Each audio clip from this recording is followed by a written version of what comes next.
Hey, what's up? Time for last minute betting with the sports nuts, or in this case, Nut. Just me here right now. Brought to you by OddsJam, the premier odds comparison company in the universe. Folks, OddsJam Player Prop mobile app, if you've been watching, it's free. It'll make you money. Trust me. Discord link below for all the paid picks. You got to get in there. Links below for the best sports books in your state.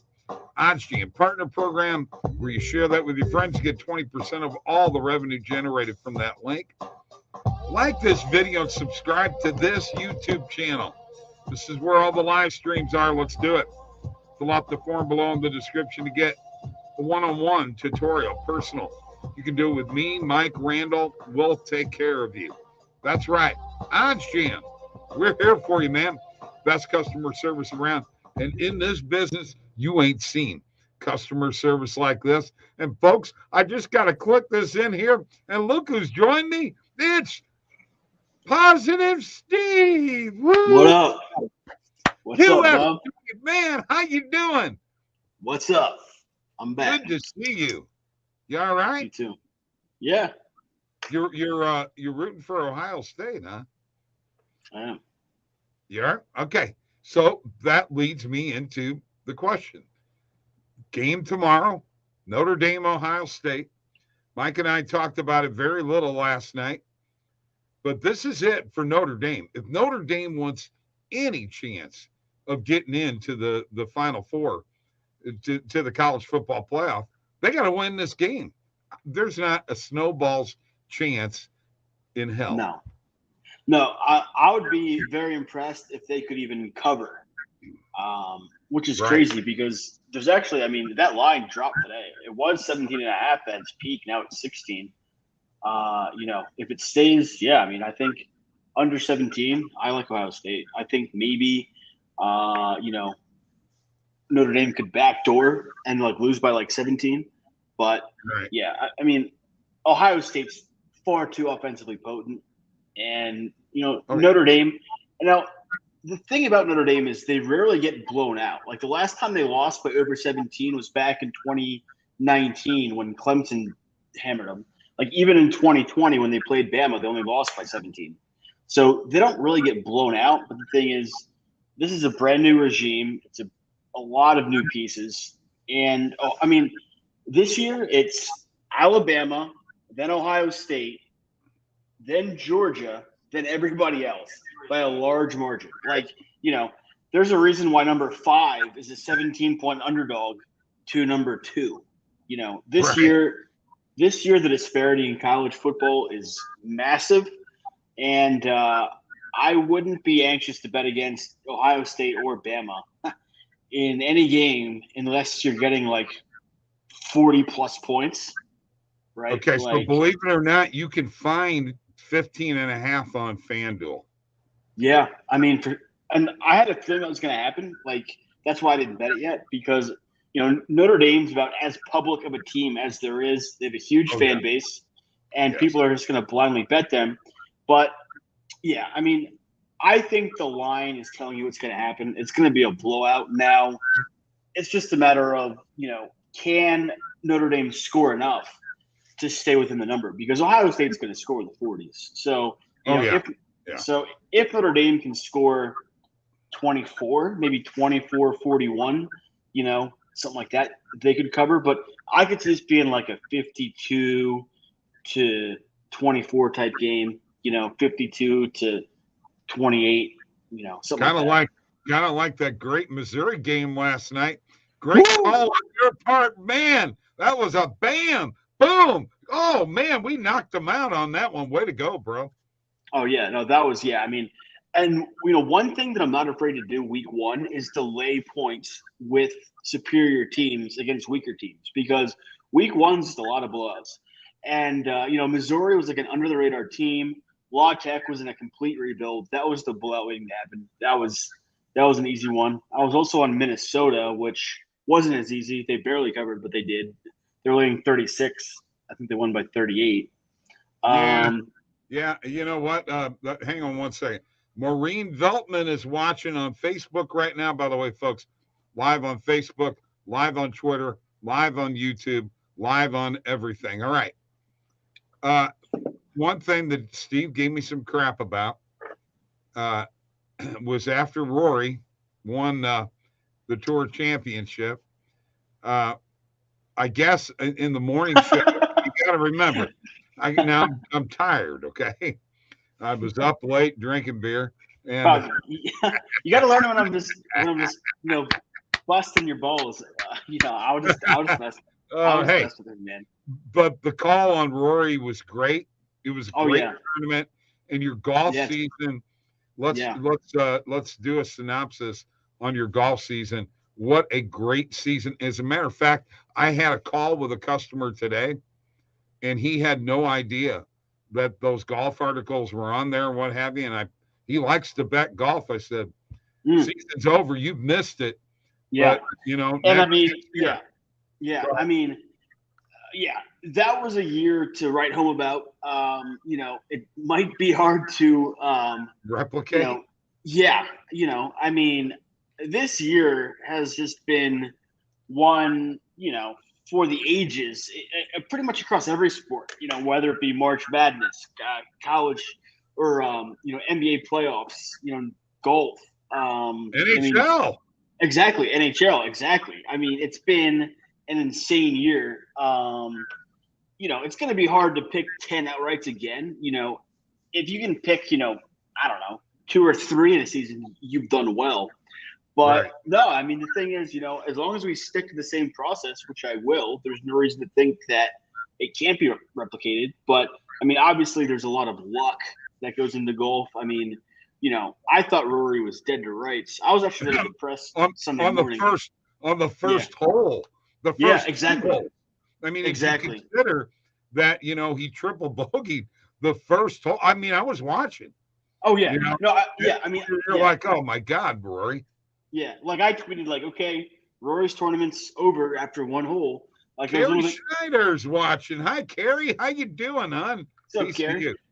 No, it was a little bit tongue in cheek, but and then I really thought, we're gonna have to depend on Rahm, and Rahm, he let us down on Sunday. That was pathetic. It's like everybody in golf. Their putter lets them down. Yeah, I mean, exactly. And the thing is that Jon Rahm is such a good putter that when he misses, he doesn't really miss by much. He just, it's like it's sliding right by the lip, but it's that far off, I mean, come on, folks. If I could putt like that on a daily basis, I would be taking money from these cats around here like crazy. Especially these short Southern Illinois golf courses that we play. It's like playing on hardpan. It's like chip and putt. That's right. That's right. I'll tell you some golf stories down the road sometime. You'll get a kick out of them. All right. So we've got baseball tonight. We've got college football. I'm really interested in this Michigan State game. And I'm going to tell you right now, I took Michigan State tonight minus the 21. Okay. And I was apprehensive about it, other than the fact that I looked a few things up, and quite frankly, they should cover this pretty easily. And then going by what happened yesterday, there were so many overs. The Tennessee, and every favorite one, not covered, but every favorite one outright. Right. So I'm going to share my screen here real quick, and I'm not really sure whether we're going to go to the positive EV page or whether we just may go here. I actually have, and Steve, I don't know if you've seen this lately. This is now when you go to the game, we now have the money line, the point spread, and the point total all up on the same page. No more having to go to the drop down to find it. I love that. I like that, and I like the new sort of icons. They pop a little bit more, Yeah, they do. Yes, they're right there for you to. It's great. I love it. So anyway, we were looking at. I want to look at a game tonight. things run a little slow. But here it is, Michigan State and Western Michigan. Okay. I'm laying the 21. Okay. There is 21 and a half and 22 at one point in time. I saw also. I got it for that number, minus 110, normal juice. And I just like this game against the Western Michigan team that is 0-4 against the spread, 0-4 against their last four Big Ten games that they played against the Big Ten. And Michigan State is 4-0-1 against the spread against non-conference teams in its last five. That's why I went with it. What do you think? Yeah. Yeah, I mean, Michigan was the best point covering team in the land last year. Michigan State? We got Michigan State here now. Oh, yes. Yeah. Sorry. So that's what I'm saying here. Michigan. Oh, yeah. It's Michigan State. Michigan State, right. Yeah, for some reason I was thinking Michigan because I do like that game. Michigan State's defense was really bad last year. So, I don't know. If I like Michigan State, I almost like the over more. Right. But no, I'm with you. I mean, if I were to bet it, like I'm not one to bet a bunch of college football because, if you do that, I feel like you're in for trouble. But yeah, I mean, if I were forced to pick it, I would lay it before I would take it for sure. Right. Okay. All right. Now I'm gonna shift again here and go to the NFL, and I'm gonna grab this first game between the Cronkies and the Bills, in which the Cronkies are the home. No, that's at Buffalo, right? No. Super Bowl champ always hosts. Okay. Well, then the Cronkies are the home dog. Yeah, which makes no sense to me whatsoever. Like why? The only reason, I mean, there's two reasons why. Because everyone's obsessed with the Bills, and that's true. And also, people have concerns about Stafford's arm. But I don't know. I really like the Rams in that game personally. Okay. And here's the thing. I haven't bet it yet. I've been leaning Bills, but now that you said that you like the Rams, I'm not sure what to do. There is a DraftKings promo where whatever team you pick, you got to pick them on the money line. If they're ahead by 7 at any point in time in the game, you automatically win. The money line bet, not the spread. Money line, right? Money line. Which is why. But yeah, I mean, in this game, it's not a big deal because both money lines are pretty much the same. They're both small. One's a small favorite. Not really. It's minus 135 on DraftKings. Oh, is it? Okay. And it's plus 115 for the Rams, dude. Yeah, I mean, so and like one strategy could be bet the Rams if they go up 7, then bet the Bills live, and you'd be guaranteed to make a risk-free profit. That is true. You could do that. Just showing you here right now, plus 115. But that promo is in DraftKings. On top of that, are you ready for this? Have you seen this in DraftKings, Steve? Probably. I think so. The 10 point? The 10. Yeah. How cool is that? Yeah. Wow, man. So, but you got to bet money line only. Exactly.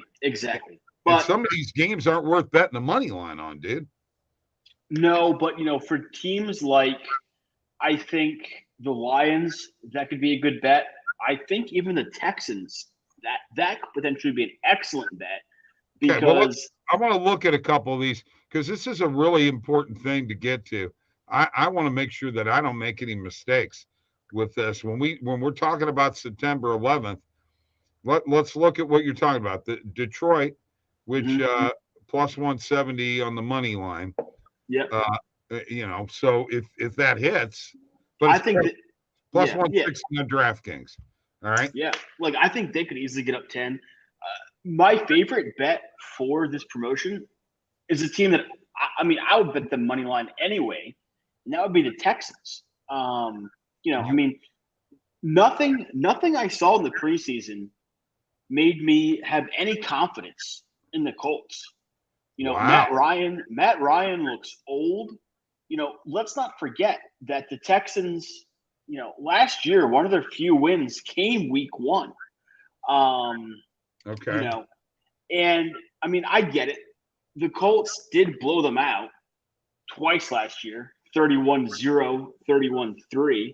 Right. But, divisional underdogs in week 1, I mean, I'm sure that's going to be harped on ad nauseum next week, but that is a very positive expectation subset, at least against the spread. Plus, And plus 300, dude, on DraftKings. Yeah, and I mean, outside of last year, where the Texans were just in turmoil, new quarterback, new coach, the Colts haven't beaten them by more than a touchdown since 2013.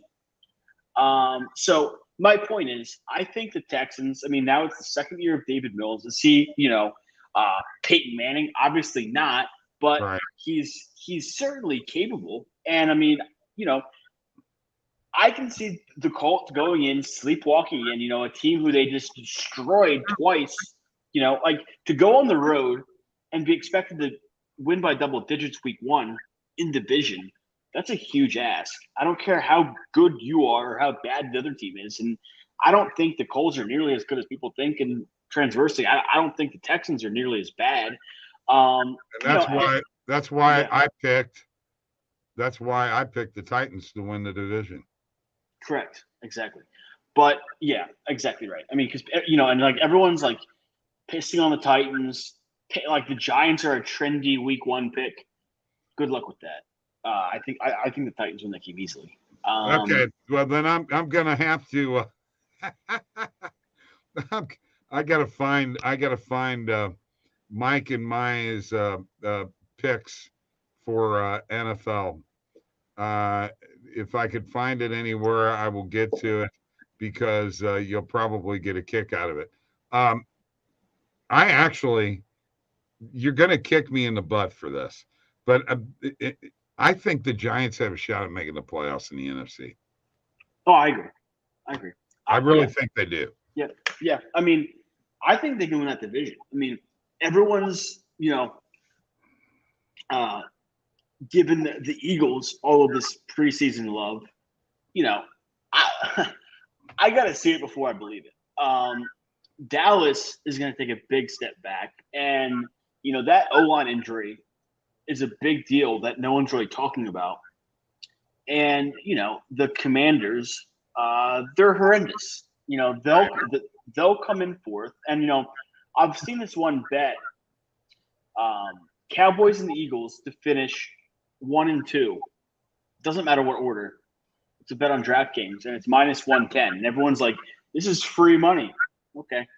We'll see. It could be, but right. I'm with you. Don't count out the G-men. I mean, Daboll's a great coach, and, Danny Dimes could be the poor man's Josh Allen if he can avoid fumbling. Could happen. Barkley's the key. You got to keep him healthy. Exactly. You got to keep him healthy. All right. I'm going to share my screen again.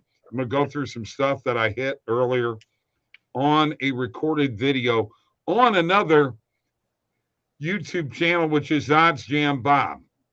Steve's like, what are you talking about? We'll talk about it after the show. All right. So I got Channel City. Yeah, we've got channels all over the place. Tampa Bay Yankees over 8 +138 on Caesars. I took this. I'm telling you right now, Indiana tonight, first quarter point spread -0.5. I think Indiana wins the first quarter. This was a positive EV play. Yeah, it's positive. Yeah. +135. I like the play. I really do. Been a couple of tennis plays. I'm actually going strictly with the recommended filters and the positive EV page there.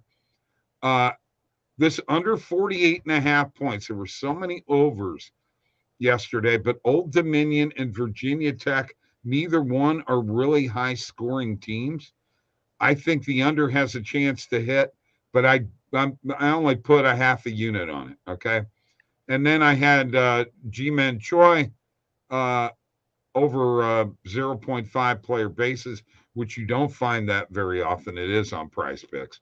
And then Salvador Perez over 1.5 player bases.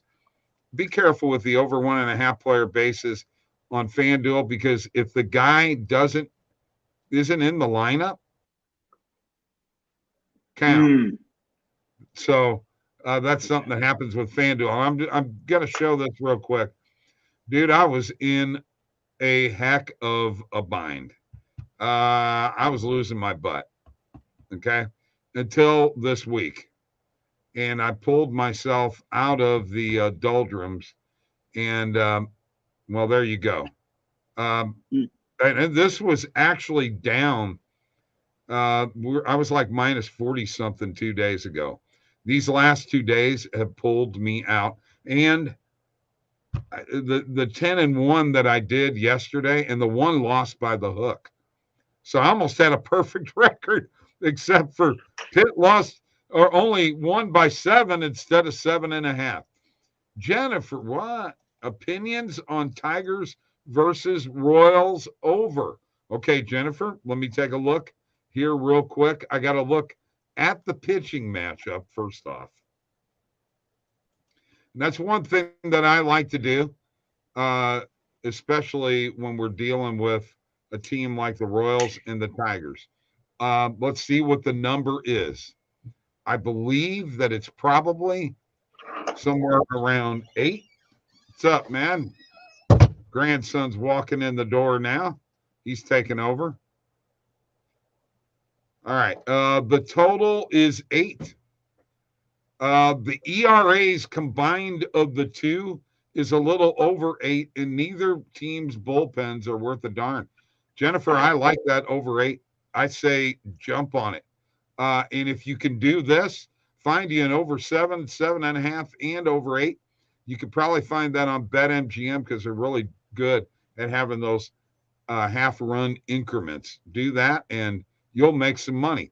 All right, Steve, good job. It's great to have you back. We missed you. I love you like a stepchild, a redheaded one. All right. That is last minute betting with the Sports Nuts, or Nut. Well, I guess you're a nut too, aren't you? All right. See you guys later. Steve, stick around. All right. Peace.